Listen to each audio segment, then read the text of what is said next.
nosso foco será desequilíbrios teológicos e ministeriais de nosso tempo. E como é que começamos a avaliar essa realidade?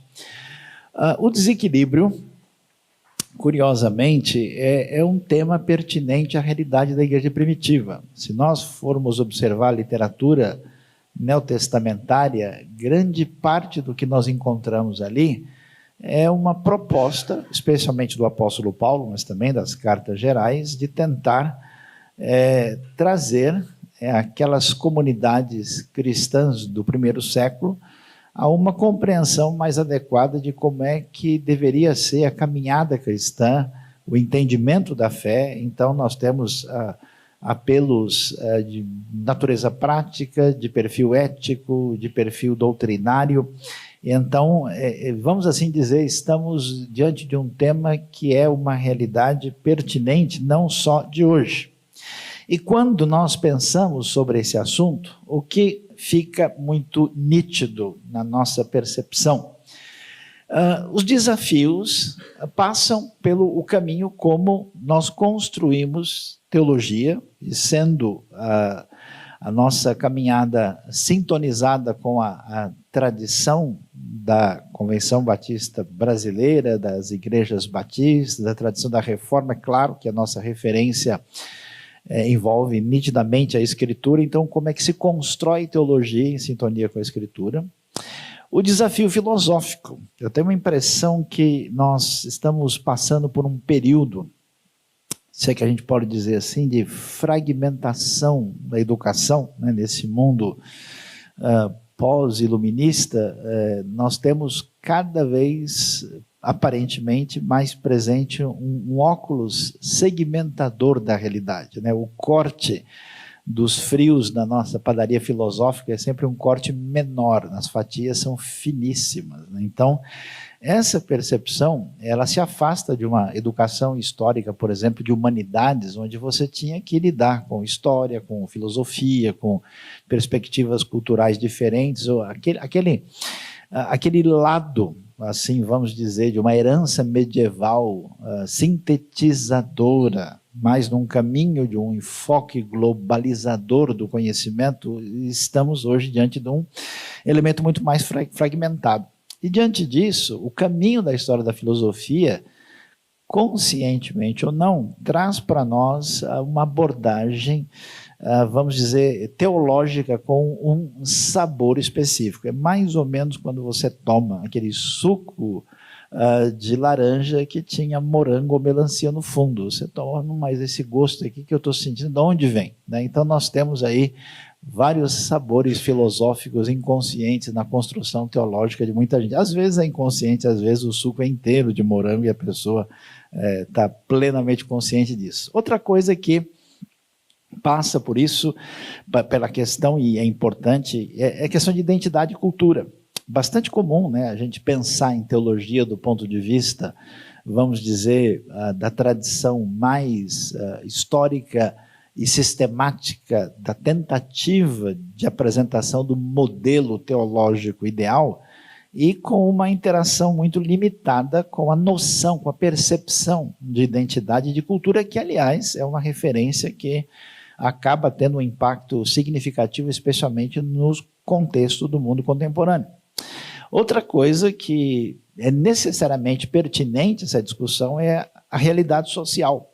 Muitas pessoas, às vezes, discutem a teologia numa sintonia com uma proposta ligada à metafísica ou a um modelo pré-definido, e não, às vezes, tem uma sensibilidade para perceber isso. E, claro, se estamos falando daquilo que pensadores como Mircea Eliade ou Rudolf Otto gostavam de chamar na relação com o sagrado, nós temos esse elemento místico pertinente à construção da fé e da experiência religiosa. A gente não fala em teologia só do ponto de vista de uma descrição acadêmica pormenorizada, mas também da realidade prática da vida das pessoas, particularmente dentro do ambiente no qual nós estamos inseridos e somos participantes. E, claro, E isso tem seguramente um elemento existencial participando, né, nessa busca de significado para a vida, numa aliança, seja ela pertinente ou não, com a realidade do contexto místico. Qual é um grande desafio para nós? Historicamente, no nosso admirável mundo antigo, a nossa tarefa, em grande parte, era muito mais simples. Por quê? Porque nós costumávamos compartilhar de um determinado ambiente sociocultural com uma cosmovisão quase que única, ou pelo menos predominante.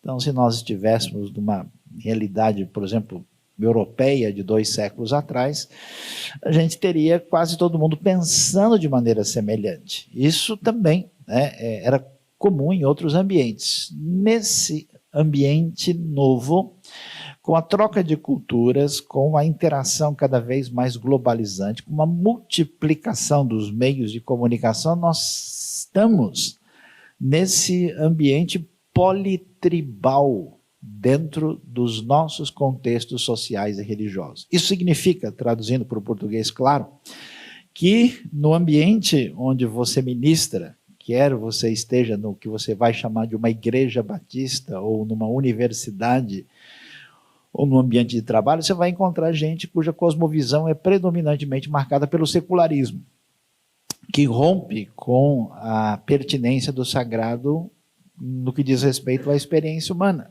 Você vai achar pessoas de perfis diferentes dentro de um contexto teísta, né? Hoje o indivíduo vive de fato essa poliesquizofrenia sociopsicológica religiosa. Amém, irmãos? Quem foi abençoado, levante a mão, né? Por quê? Porque, de fato, o indivíduo, na verdade, convive com cosmovisões diferentes e, às vezes, eu penso que ele nem tem o trabalho de fazer uma sintonia entre elas, ele simplesmente troca a faixa.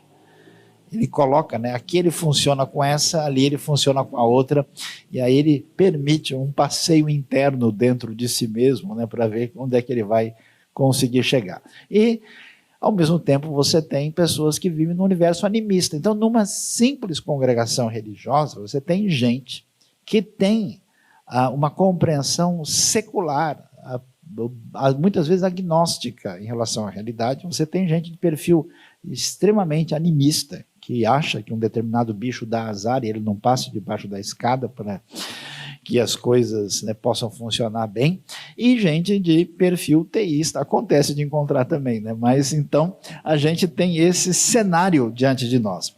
E nessa caminhada de construção de maneira de entender a realidade, o fato é que nós vivemos debaixo de um contexto geral, curiosamente, com a predominância de dualismos. Um dualismo que tem, por exemplo, a origem europeia, né? Lembrando que nós temos aí uma tradição com muita influência platônica e uma formação religiosa marcada por isso. Talvez uma coisa difícil para muita gente entender, que muitas pessoas no ambiente evangélico, batista, são assim do ponto de vista do seu verniz.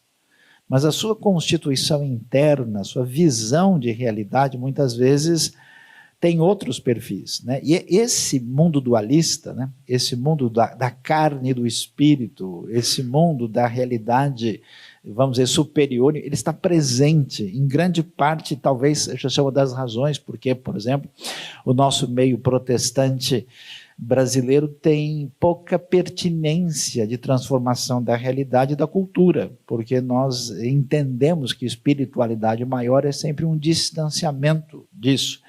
Curiosamente, a matriz africana, que tem a ver com nossa tradição, que é especialmente percebida, por exemplo, naquilo que a gente encontra em perspectivas de interpretação da realidade, como, por exemplo, na Umbanda, né, que é tão pertinente à realidade brasileira, também divide o mundo em 2 andares, a semelhança do que acontece no ambiente europeu.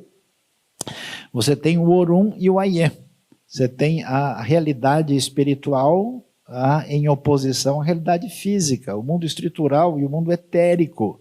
De modo que quando há um desequilíbrio na realidade do nosso cotidiano, é necessário, né, resolver a coisa de modo espiritual para que depois as coisas do ponto de vista concreto venham a se manifestar.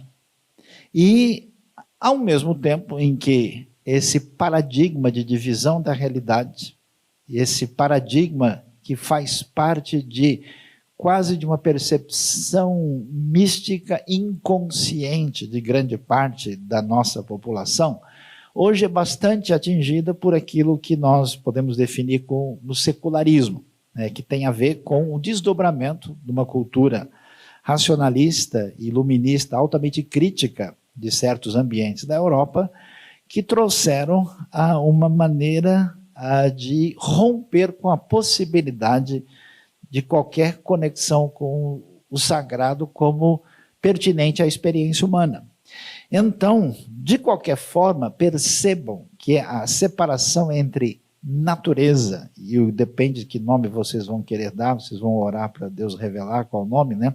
Esse mundo metafísico ou algo semelhante que não é pertinente, no mínimo tem um ponto de interrogação, no fundo, tem muito a ver com aquilo que se desdobra na história, tanto filosófica como teológica, que marca a compreensão do mundo, vamos dizer, contemporâneo, que sem entender isso a gente não consegue ir muito longe, que é o famoso dualismo kantiano, né? O famoso Immanuel Kant, o grande estudioso de Königsberg, que nunca se afastou 80 quilômetros da sua casa, e que foi aí conhecido pela crítica da razão pura, crítica da razão prática, né? O autor do Das Zullen, o imperativo categórico como referência ética de organização da vida.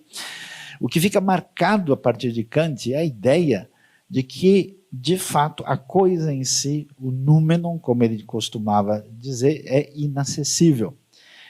Um livro interessante de história da teologia, não sei se a gente encontra ele ainda, quase da época de Kant, né? O Bengt Hägglund, um estudioso sueco, que apresenta com muita clareza o pensamento de Kant e o seu desdobramento, e que tem a ver com uma espécie de conexão com essa tendência dualista que nós temos e que constrói a realidade desse mundo contemporâneo, que ajuda a gente a dividir o mundo em dois andares, que ajuda a estabelecer uma oposição entre essas realidades e, de certa forma, nos faz compreender por que uma caminhada na direção da conexão, da compreensão do mundo e da busca filosófica antiga e da espiritualidade estão separados e dificulta a nossa trajetória de conectar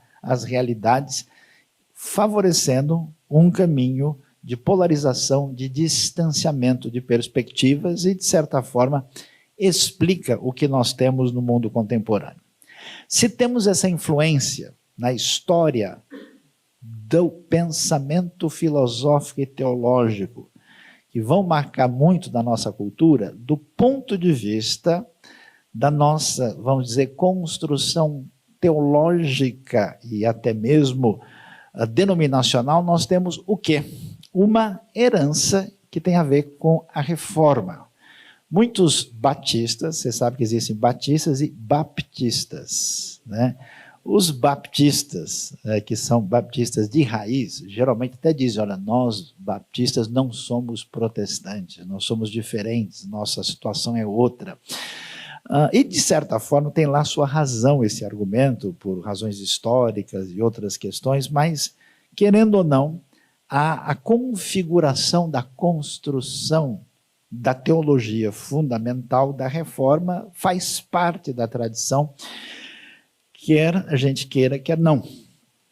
Então, de uma maneira ou de outra, nós temos essa percepção definida na nossa caminhada. Agora, o curioso nessa história é que não está tão claro para todo mundo essa herança da reforma que traz a importante ruptura com caminhos medievais e que certamente estavam em crise, um retorno à importância da escritura, uma espécie de libertação do indivíduo capaz agora de se tornar intérprete do texto, agora acessível e livre das determinações daquilo que era absolutamente inquestionável e que abre uma das veias pelas quais se constrói a modernidade, essa herança está construída dentro de um caminho de uma escolástica medieval. E ela nasce também sob a égide da razão e se constrói muito em cima, eu poderia dizer, da espiritualidade da razão e da certeza. Todo mundo sabe até hoje que o bom crente não tem dúvidas, porque a dúvida é do diabo, é do mal. Então, toda vez que a gente está bem com Deus, a gente está com certeza de tudo, menos da nota da prova de grego e de hebraico. Isso aí a gente não tem certeza assim. Essa herança reformada, ela acompanha aquilo que pode não ter uma conexão histórica tão imediata, mas faz parte daquilo que tem a ver conosco no impacto da reforma radical, inspirada pelos movimentos anabatistas anteriores, e o movimento menonita que vingou e chega até hoje, e com os desdobramentos batistas propriamente ditos, na Inglaterra, na Holanda, e depois se espalhando por outras partes. E não há dúvida que esse caminho de maior independência, de maior autonomia, né?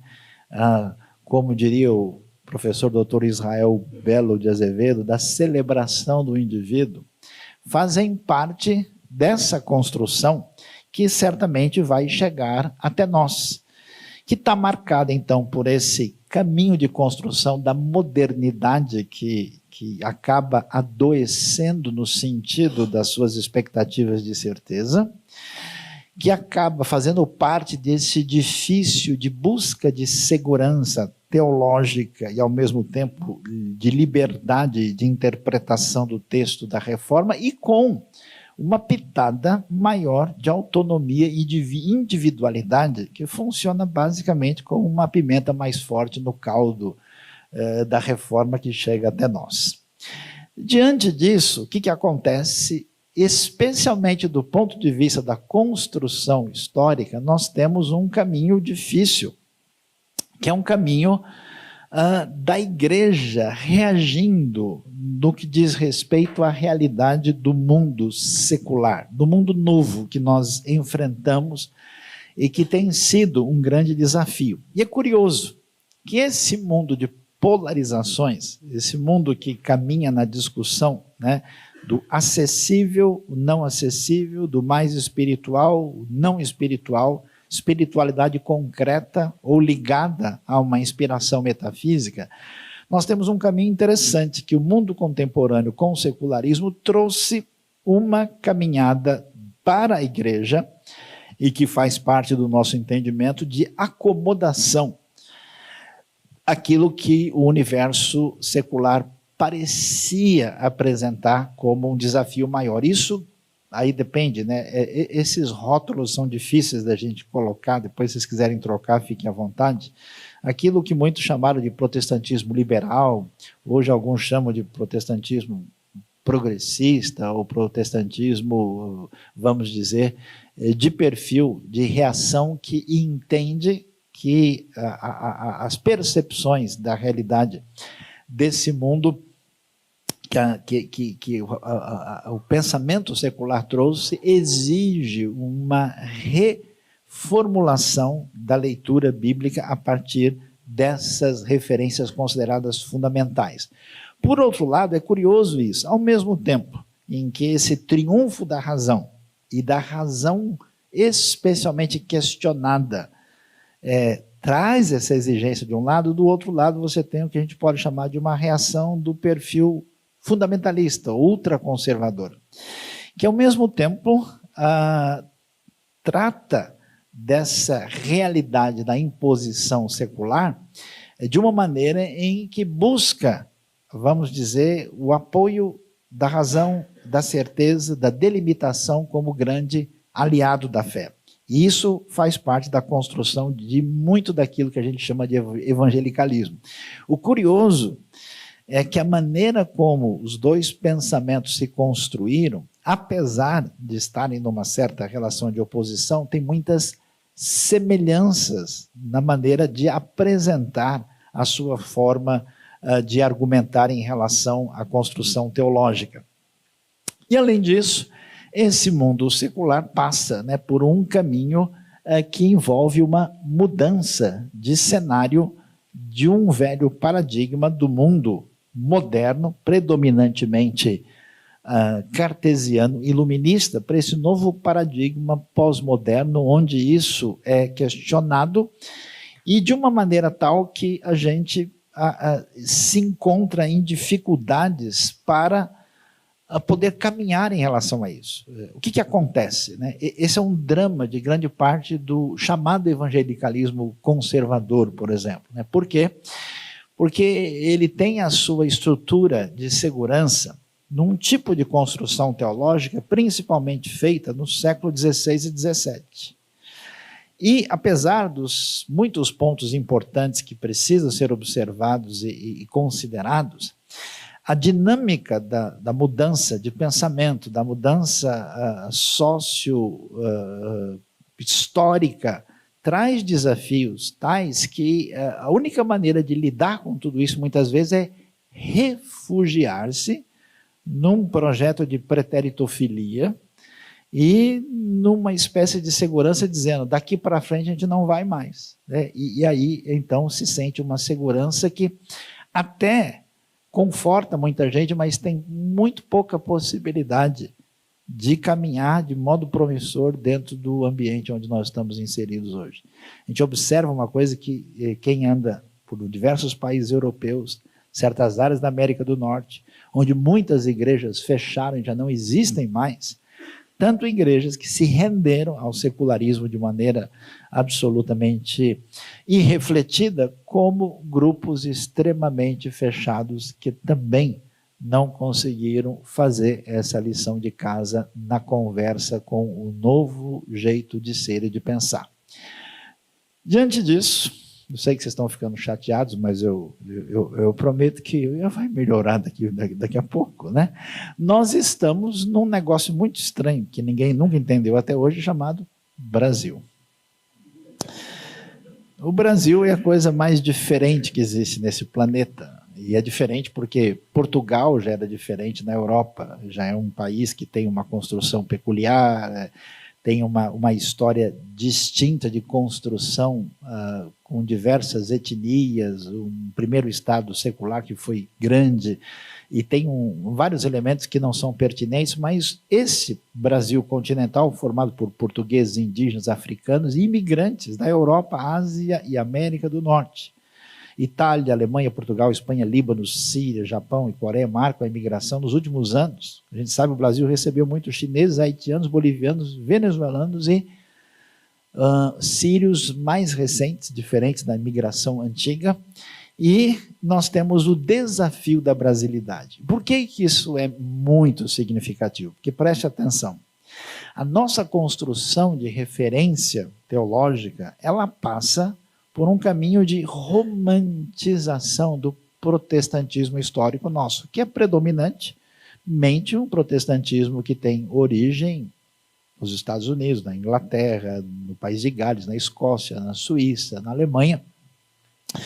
E grande parte da nossa população não tem qualquer conexão cultural histórica com isso. Então, esse desafio ele é pertinente e traz para a gente um caminho de tensão cultural. Como é que a gente lida com isso? E talvez ajude a gente a pensar e entender nesse cenário, ainda que a teologia precise ter a sua articulação exegética, teológica, do ponto de vista do método trabalhado, construído adequadamente, ela não pode desconsiderar esse fator, especialmente em nossos dias, quando isso se torna uma discussão tão pertinente. Então, nós temos aí essa discussão forte, né?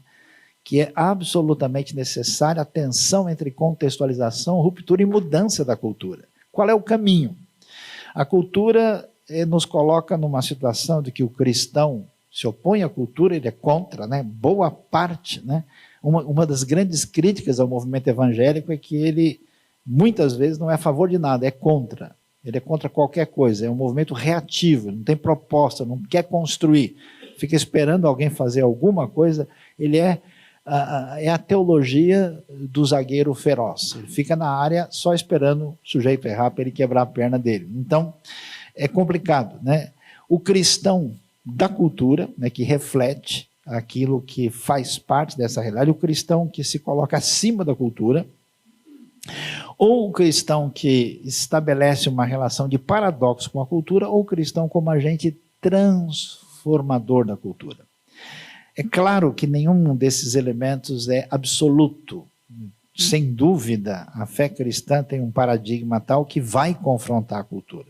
Em outros aspectos, ela não tem qualquer questão de oposição à cultura. Nós temos elementos que simplesmente não têm qualquer pertinência de discussão mais intensa. E claro que ela também funciona como agente de transformação. Mas é necessário considerar isso como um elemento vital e extremamente importante na nossa caminhada para a construção de uma proposta que entenda a teologia, a história e a construção do que a gente pode chamar de uma teologia equilibrada dentro da nossa realidade. Para isso é importante entender algumas coisas, como a espiritualidade pentecostal e o seu significado. Não sei se vocês têm ideia disso, mas as Assembleias de Deus brasileiras, que começam com missionários suecos, está entre quase que a maior, ou entre as maiores denominações evangélicas da história e do planeta. E é interessante pensar nisso, por quê? Porque a caminhada do movimento pentecostal, às vezes é entendido à distância, né, porque esse movimento não representa a teologia, chama atenção por alguns aspectos vitais interessantes. Diferentemente, por exemplo, de uma abordagem da proposta de entendimento cristã essencialmente marcada pela força da razão, sob a égide de um racionalismo iluminista, essa proposta sempre foi intensamente existencial.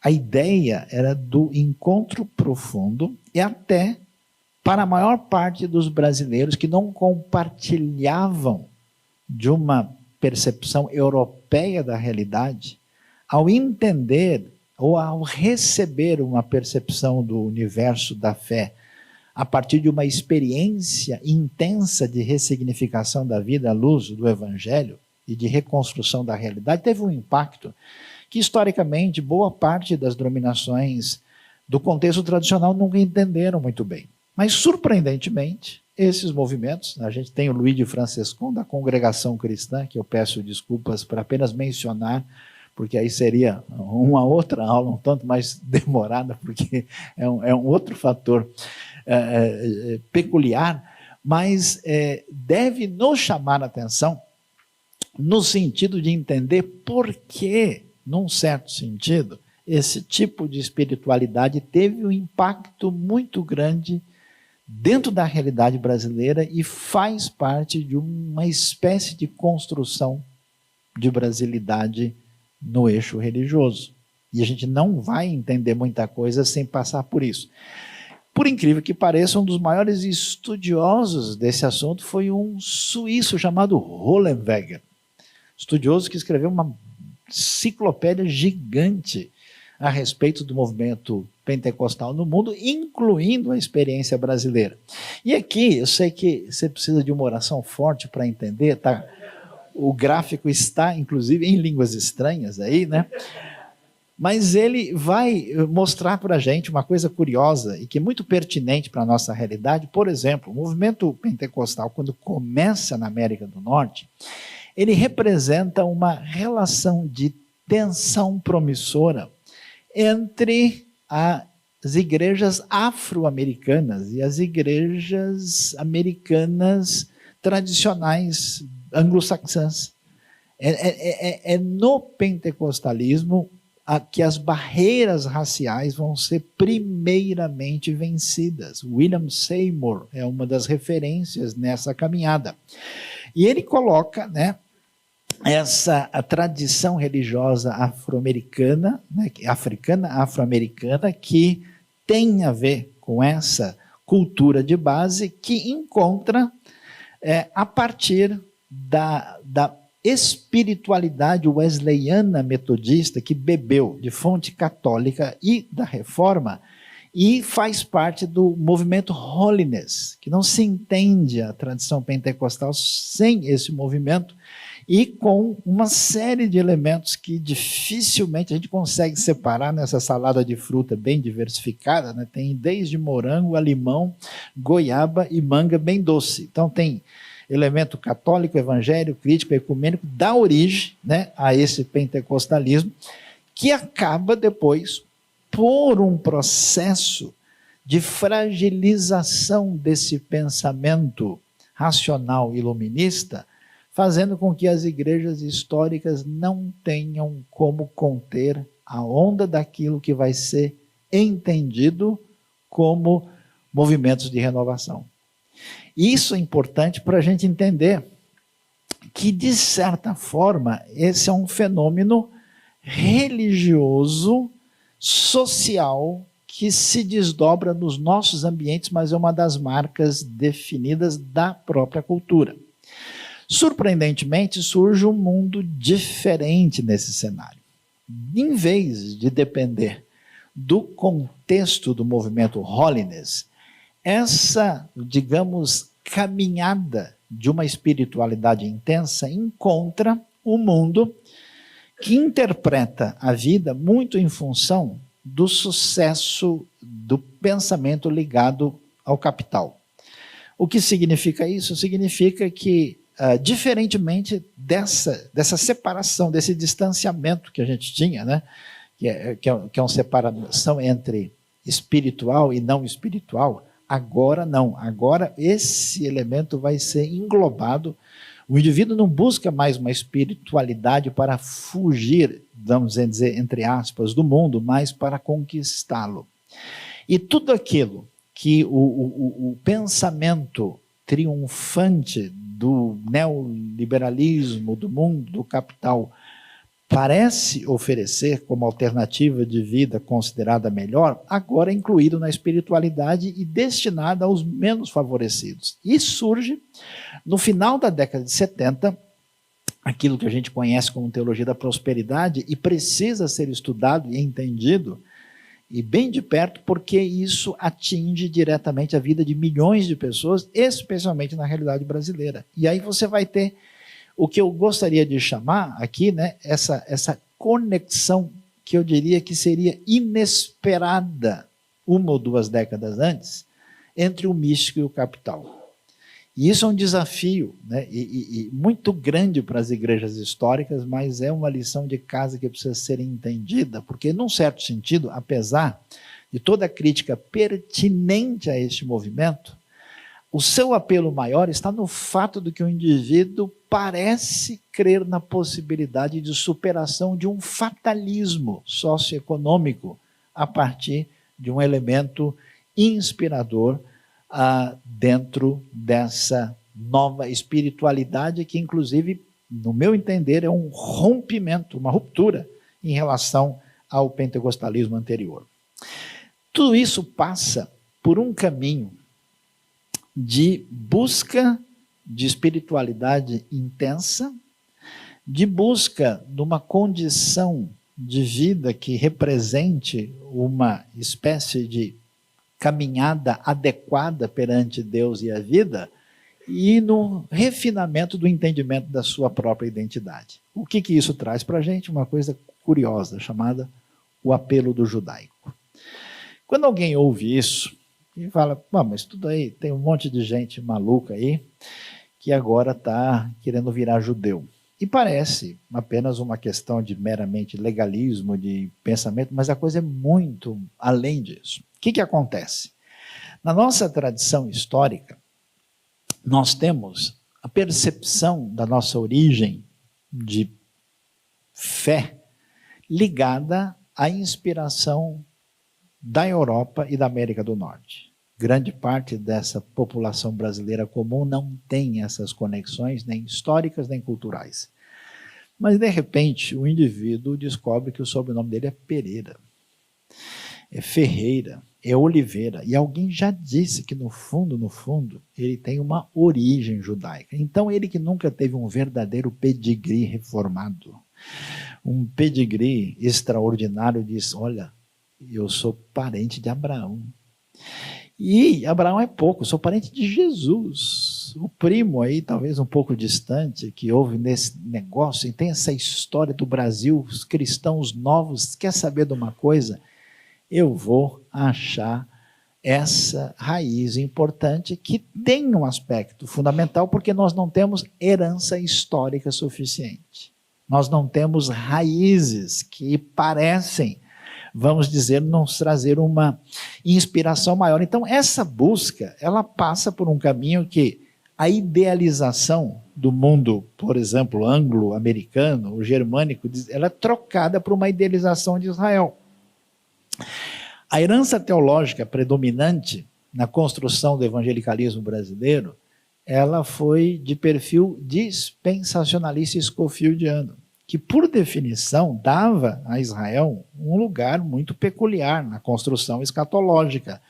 Isso, certamente, faz parte dessa caminhada e, no fundo, tem a ver com uma busca de identidade. Eu, como vocês bem sabem, tenho muito contato com esse ambiente, com essa cultura judaica, e eu vivo no meio de um caminho difícil de explicação, porque em Israel várias pessoas me perguntam, professor Sayão, o que está acontecendo aqui? Né?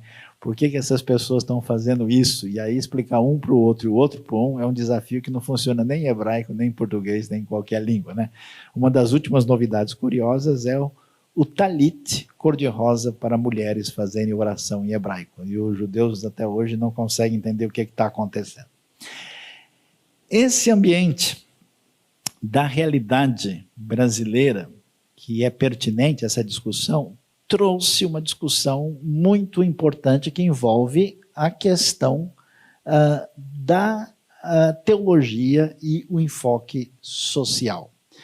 Nós temos uma herança que passa por um histórico de escravidão, de colonialismo, de uma série de dificuldades, de uma construção que todo mundo sabe muito bem o que significa Casa Grande e Senzala.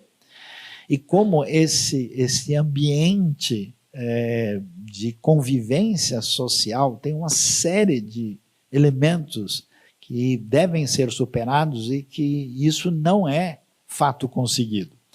Então, no ambiente brasileiro, e a gente sabe que um dos protagonistas disso foi o famoso Leonardo Boff, né, e também na América Latina, num desdobramento que surge a partir do Concílio Vaticano II, e depois na Conferência do CELAM surge a teologia da libertação, que, claro, qualquer pessoa de perfil de uma teologia ortodoxa vai dizer, olha, tem vários problemas nessa construção teológica, mas o fato é que tem um desafio social diante de nós. E esse desafio social vai trazer essa discussão de sensibilidade diante da pobreza, né, que inclusive vai ser um dos fatores para, por exemplo, o surgimento da teologia da missão integral. Deus favorece os pobres, a hermenêutica, né, como é bem colocada, né, a partir do próprio leitor. A igreja precisa olhar a coisa da perspectiva sociopolítica e libertar os oprimidos do sistema. Houve o que nem todo mundo tem atenção, a influência da teologia da esperança. Richard Shaw e Jürgen Moltmann foi um dos construtores do paradigma que vai dar origem à teologia da libertação e à teologia política. E nós sabemos aí dos nomes que eu já mencionei, Gutierrez, Segundo, Boff e Bonino. E mais recentemente, essa questão teve desdobramentos para teologias de minorias e discutindo hoje também a questão de gênero, um dos elementos que fazem parte dessa situação que nós encontramos aí. Diante disso, lembrando, nessa construção de teologia, nós não podemos esquecer de teologia e escritura, a gente vai chegar lá, desafio filosófico, identidade e cultura, realidade social, o místico e o existencial sendo considerado. Um dos problemas sérios do mundo em que vivemos, com essa limitação de percepção, é que as pessoas vão construindo, a partir de um enfoque único, sem uma visão mais ampla da realidade, construindo a sua ilha separada. E hoje, no clima bélico e polarizado, a gente tem as ilhas virando verdadeiros castelos de oposição, sem entender por que uma perspectiva surge, qual é o elemento que ela considerou vital e significativo, e como ela construiu tentando absolutizar a sua leitura sem querer conversar. Nesse arquipélago de isolamentos e dificuldades, a gente precisa ver se conseguimos construir pontes favorecedoras de um entendimento da responsabilidade completa daquilo que envolve essa relação de desequilíbrio. E é interessante o fenômeno de ordem prática e eclesiológico que a gente enfrenta hoje. O que a gente tem? Duas coisas que chamam a atenção. Um é o surgimento das mega churches e a lógica do estádio. Por que será que isso é tão forte? Parece que nessa cultura de vazio existencial e de grande isolamento do indivíduo, existe uma sensação de desamparo profundo que parece ser aliviada com um sentimento de possível pertinência ao todo. E aí você quer estar dentro do ambiente grande, que parece refletir o todo, parece a busca do uno, né? Parece uma coisa. Então, de certa forma, é curioso como em pouco tempo nós temos hoje mega estádios, né? E inclusive tem um fenômeno curioso, que é relativamente recente, que é a igreja multisite, né? Que você tem aquela referência maior que parece ser o Cabo da Boa Esperança, e ela se multiplica e as pessoas então todas se conectam porque pertencer a um movimento, ou um grupo, ou uma igreja que parece ter a força do holofote midiático e, ao mesmo tempo, completar essa sensação de todo, nos faz sentir que, de alguma maneira, nós estamos devidamente inseridos. Então, grande parte das mega igrejas foram criadas pelo rádio, pela TV, pela internet, e essa interação é algo que necessariamente precisa passar pela nossa reflexão. Enquanto existe esse senso de pertinência, curiosamente existe a individuação e o mundo digital. Ao mesmo tempo em que o indivíduo pertence a uma realidade ampla e grande, ele não pertence a nada, ele é refém de si mesmo. Essa é a grande dificuldade. Ser pastor de uma igreja batista, o indivíduo é membro da igreja. O que significa isso? Muitas vezes, nada. Ele está lá, a família dele é de lá, mas a cabeça dele, o indivíduo vive intensamente o mundo interior. Hoje, você está numa sociedade onde o sujeito está muito próximo de quem está muito longe de quem está próximo. E esse processo de individuação, de fragmentação ampla, é um grande desafio que precisa nos levar a pensar como é que a gente vai caminhar nessa proposta de entendimento do que está acontecendo à nossa volta. Diante desse cenário que passa pela filosofia, que passa pela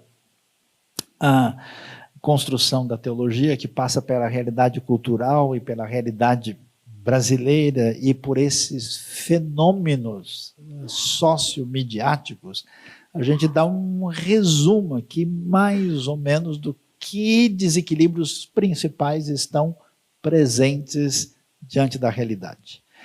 Visão dualista traz o desprezo do mundo. O individualismo traz o desprezo do social.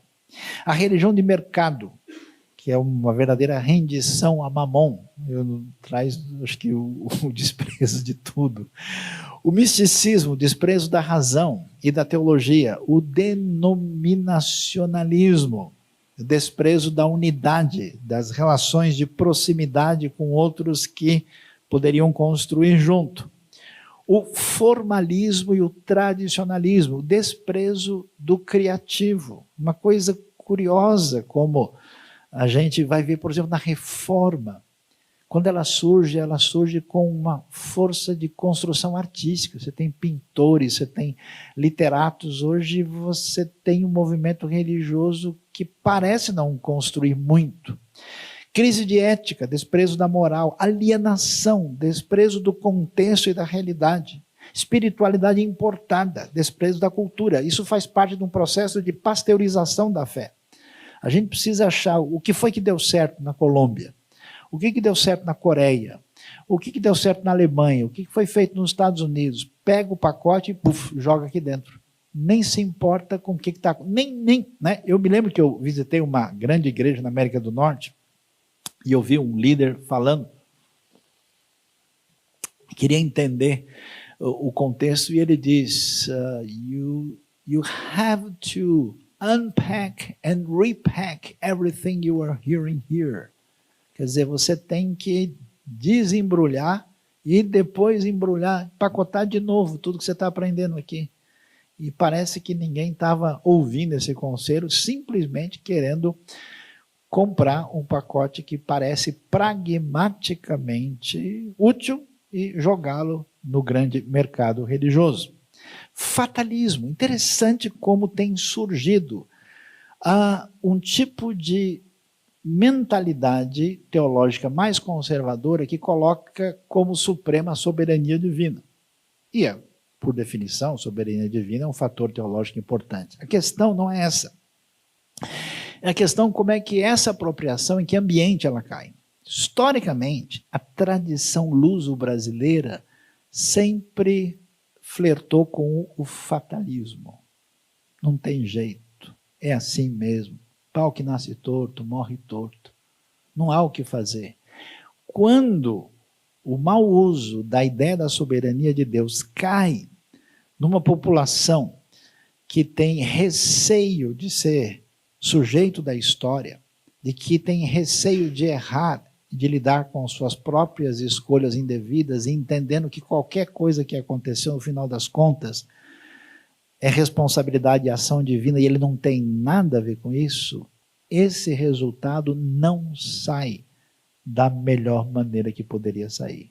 Existe até uma herança islâmica na Península Ibérica, né? Você sabe que fado tem a ver com fatalismo no final das contas, onde essa visão negativa da vida pode encontrar o medo da liberdade associada à responsabilidade. E o ultraconservadorismo, que também acaba sendo uma espécie de suposta proteção da verdade que tem mais a ver com o desprezo da razão e não reflete a proposta bíblica.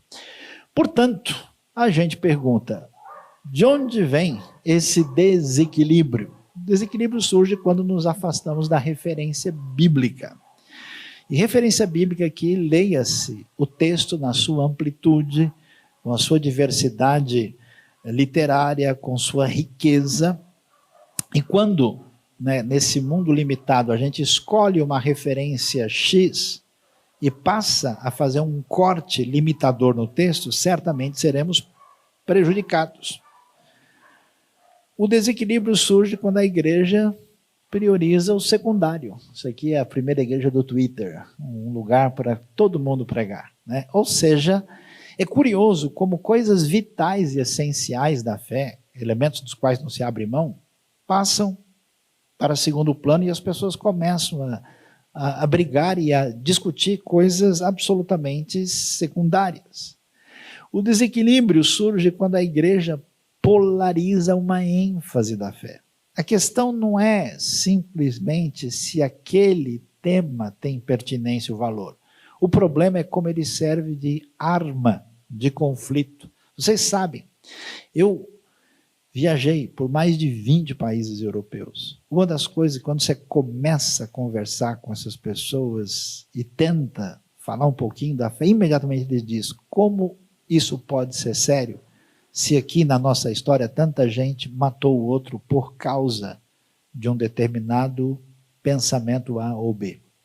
Então existe uma espécie de ressaca da má espiritualidade na construção de uma história social, que é um desafio muito grande. O desequilíbrio surge quando a igreja perde a noção da submissão do que importa.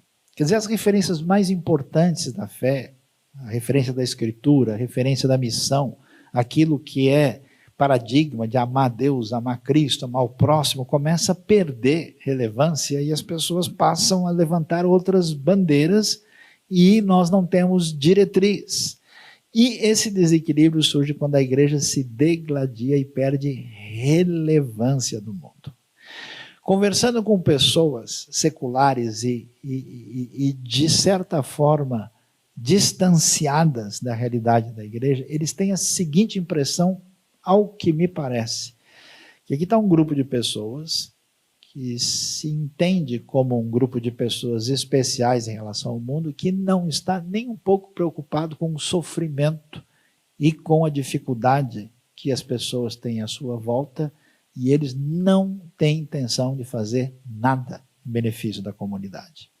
Então, se essa percepção não nos atingir, e nós não entendermos essa caminhada, certamente alguma coisa precisa mudar.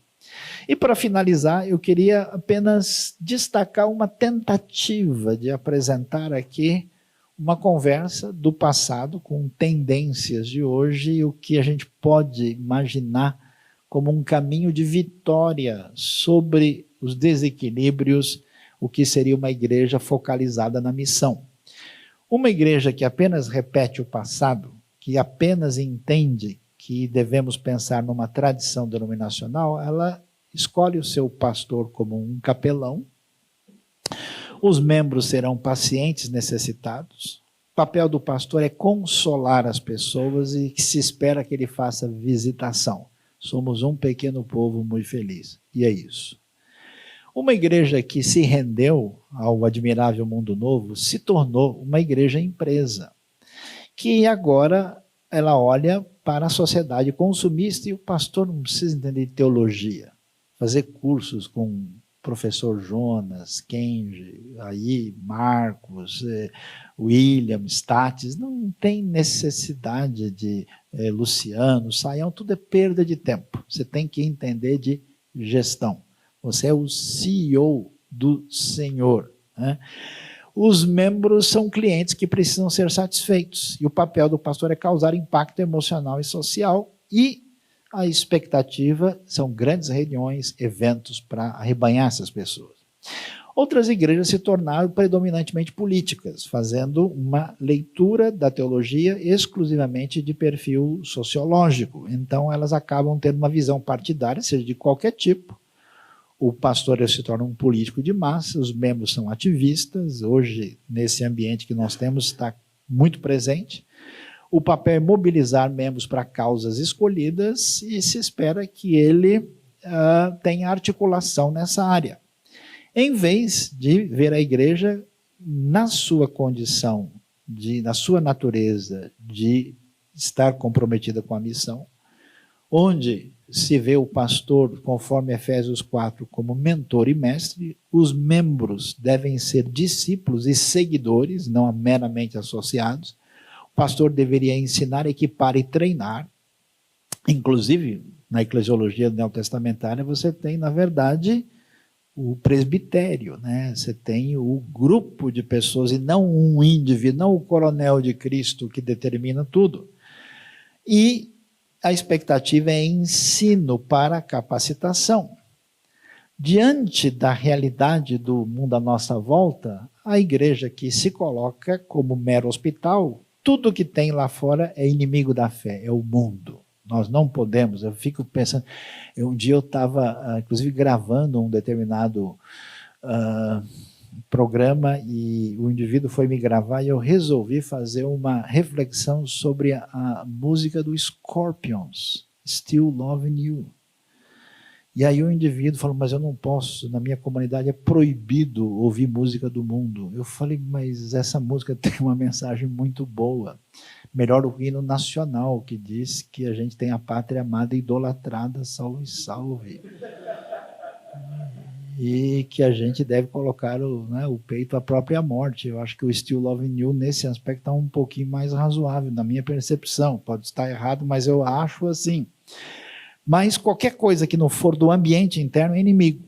Música boa é até o século XIX. Bach já é quase um pós-moderno. A gente tem que tomar cuidado. O alvo final é o bem-estar. Nós estamos felizes? Estamos. E a palavra-chave é manutenção. Vamos continuar sendo o que sempre fomos. Na igreja, a empresa não. Aliado, o mundo a cultura é aliado que permite estratégia e ações. Aí o pessoal faz qualquer coisa. A gente pega o elemento e usa do ponto de vista do marketing. O estilo musical, música gospel com todos os seus contornos que vocês conhecem. O alvo final é números. E o que importa é a satisfação do cliente. Então você não vai falar, não vai pregar nada que incomode ninguém, senão você deixa de receber. É um comprometimento. Política, a igreja se torna algo ligado a uma ação mobilizadora entre quem tem poder e quem não tem, dominados e dominantes. O estilo musical é popular, mobilizador. Alvo final, ação política, a palavra é engajamento. E, na visão missional, a igreja ela tem a cultura confrontada pelos valores da fé, mas, ao mesmo tempo, essa cultura, como em Atos 17, ela serve de ponte para a contextualização. O estilo musical deve ser contextualizado para você comunicar o que vai ser recebido. O alvo final é maturidade, chegar à estatura de alguém que cresceu. O bom pastor é o que faz os membros se desenvolverem e caminharem na sua vida como cristãos e cidadãos. E a palavra-chave é missão. Terminando, no sentido mais profundo, para lidar com isso, nós precisamos, sem dúvida, de um retorno às Escrituras. E aí o grande teólogo Dom Pedro II, né, grande referência aí, gosta de citá-lo, porque na história do Brasil teve o seu papel e era um homem que lia a Bíblia todos os dias e a amava. Salmo 119 diz, como eu amo a tua lei, né? Não é só entender a Bíblia, alimentar-se dela, é beber e é amar. E com uma espiritualidade que envolve mente, coração, né? Essa dissociação não faz sentido, e envolve ação, mente, coração e mãos.